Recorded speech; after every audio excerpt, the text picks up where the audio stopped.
to start on Monday for people receiving disability living allowance. Well, Sue Marsh has been a sufferer of severe Crohn's disease for nearly 3 decades, and she campaigns to raise awareness of hidden disabilities and long-term illness. And she's with me in the studio. Sue, very good afternoon to you. First of all, what do you make of the personal independence payments anyway? It was in neither manifesto, so it came as a shock to begin with. We all, I think, knew that DLA needed reforming, but when this came in, immediately it was announced with a 20% cut. So obviously that caused people to be very frightened.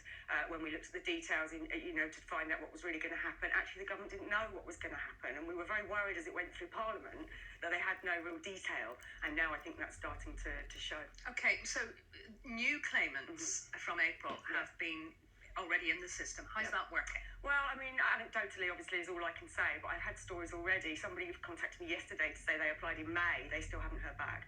So that's 5 months already, and that's right at the beginning. So, when you...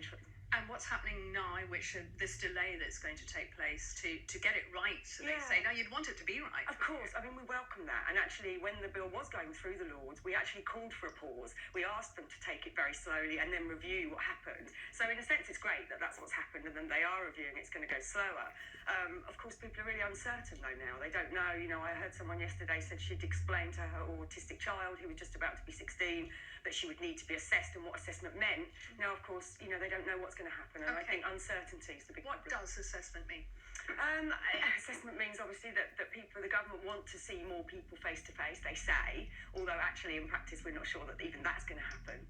They were very concerned about people being on indefinite awards, but to get that indefinite award you have to send in a form with medical evidence that leaves the decision maker in no doubt that you qualify for that benefit.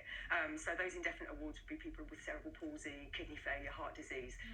They had significant conditions, so there is a question to be asked about whether assessing those people endlessly is a good use of taxpayers' money anyway. And what about, tell me about yourself, for instance. I mean, I've got Crohn's disease very, very severely. When it comes to a working benefit, I would qualify on the fact that I have to be fed intravenously quite often. I have a lot of surgery. What the government have done with this new criteria, they've actually slashed the amount of distance you can walk to qualify. So from 50 metres to 20 metres, that's a 60% reduction. It means that 500,000 nearly people with this most severe mobility aren't going to qualify anymore. And that would probably be me. Obviously today I can walk a few steps with a stick. Other days I'm in a wheelchair, and that kind of fluctuating situation is very difficult anyway in these assessments. They're often not treated very well. For my case, what we did manage to do, campaigners, was make sure that the government included what's called reliably, repeatedly, safely, and in a timely fashion.